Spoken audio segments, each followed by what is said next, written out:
Sports Center U.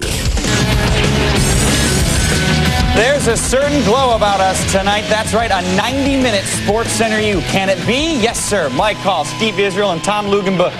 What? It's Todd McShay. We can't get rid of him. Welcome to Thursday nights, team. Good to be here. In the upcoming hour and a half, that's right, hour and a half of Sports Center U, we'll look forward to a handful of games this weekend. Stretch things out with the wide receivers on this team, but bottom line, Young has got to rush for at least 130 yards, I think, for Iowa to win. I agree with that, Todd. I had the opportunity to talk to Albert's running back, Coach Carl Jackson, earlier this week. He said, look, Steve, this kid, you got it, has excellent hands. He can block. He's tough in between the tackles. He gets north and south really fast, but what I really like about him, he's very smart. He knows the offense inside and out, guys. He's already name-dropping. Yeah, look at how big he's trying to impress you with your new show here. Now, on the other side of the coin, we've got Ohio State, their big offensive weapon, Troy Smith. Only 115 yards passing last week. Did you see something good or bad from him last week? I saw something very good. And what I saw was him not getting rattled, staying confident. As a former DB, I'd hate playing against quarterbacks like Troy Smith because of that. You do a great job covering. Your guys up front are taking care of business, knocking balls down, getting interceptions in that department. But then comes this. The ability to scramble plus strong arm and his maturity equals big plays. The play is never over with a quarterback like Troy Smith, and that's the added dimension that he brings to this Ohio State offense. And for the Buckeyes on defense, when you consider how much they lost, 9 starters in all, Todd, how surprised are you with how they've done so far? I am, but overall, you have to be impressed, Izzy, with the way they've played defense. You're right. They're giving up some yards on the ground. But the thing that I look at is a bend but don't break defense. They're doing a great job in the turnover department, causing turnovers, not just causing turnovers, but scoring points off of turnovers. And when you take care of that magical column, the turnover column and the points column, equals a win. 2 interceptions in a 90-second span for touchdowns against Penn State. That sealed the deal. You're right. Yeah. Turnovers are key for this. That's what made it look like a blowout when that game was, in fact, very close. So the key to the Buckeyes winning this weekend is what?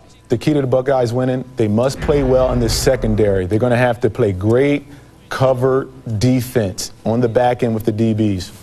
I'm going to piggyback on that. I think Iowa, in order to win this football game, is going to have to find a way to not give up the big plays. You look at their defensive secondary, no chance in terms of athleticism. They're going to play soft cover 2, going to give up a lot of catches underneath to Ted Ginn Jr., Anthony Gonzalez, underneath, give up a lot of catches. Ginn's not going to get behind. But they're going to have to. They won't. They play the cover 2. They're going to stay back, and they don't give up big plays. But watch, the tackling after the catch is going to be everything in this game. All right, I don't know. I think they'll beat that cover 2. You might have to come back next I think you need to. That game's not till Saturday night. However, there's another intriguing game that starts off tonight.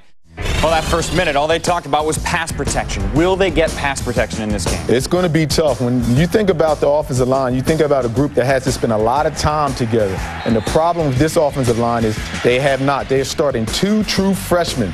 And when you look at 2 true freshmen, you think of things of not being on one accord, poor communication, not being disciplined, and also being lazy with cut blocking. In the offensive line, you want to stay up as much as possible. That's a sign of getting tired and lazy when you go down. These 2 true freshmen is not really blending in well, and they're not working together as a cohesive unit, Todd. It's not going to blend in well against Will Muschamp in this defense for Auburn. I'm telling you, this is a bad situation for South Carolina's offensive line. The speed of Auburn's defense is phenomenal, and Muschamp, his aggressive scheme, really adds to this. To me, this is going to be a real problem in terms of a matchup for the South Carolina offensive line. How much does their defense reflect the coaching of Tommy Tuberville? Well, I think to a certain extent, I think it's that aggressive approach with everything that Auburn does. They are aggressive in their recruiting. They're aggressive in terms of getting guys with speed. They want safeties to play linebacker, linebackers to play defensive line. But it's also Will Muschamp, as I mentioned. You look at this defense for Auburn, and I just see a unit that's blitzing from everywhere. You see David Irons, the cornerback, coming off the edge. You see a lot of those defensive ends, Marquise Gunn being the leader of that group. The speed is what really gets me, I think. The one thing that stands out to me is being able to rotate these players. They're very deep, lots of talent. And when you can keep guys fresh, it causes problems for the other team. All right, so how do you score on Auburn's defense? It's going to be tough in this situation. But if they can get a little bit of blocking, just a little bit, maybe they can get it going. You know, Rice, that wonderful receiver, is back from that great freshman year last year. He had 5 touchdowns last week. If they're able to get at least 2 touchdowns from him, it should be close. It's a bit of a catch-22 because it's an undersized unit. An undersized unit, you want to line up and pound away. You want to run and run and run and try to wear them down.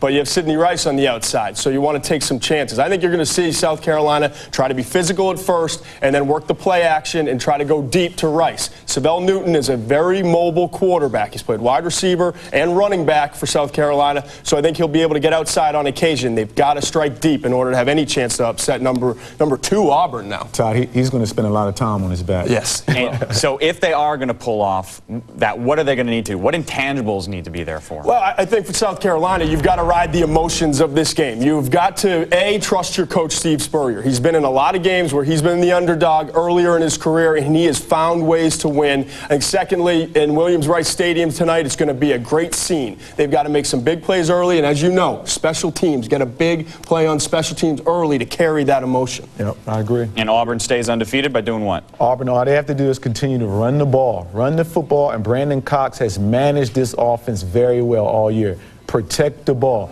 No turnovers on offense and run the ball, they win easily. Fresh Kenny Irons is a scary thought for the Greyhawks. And he gets to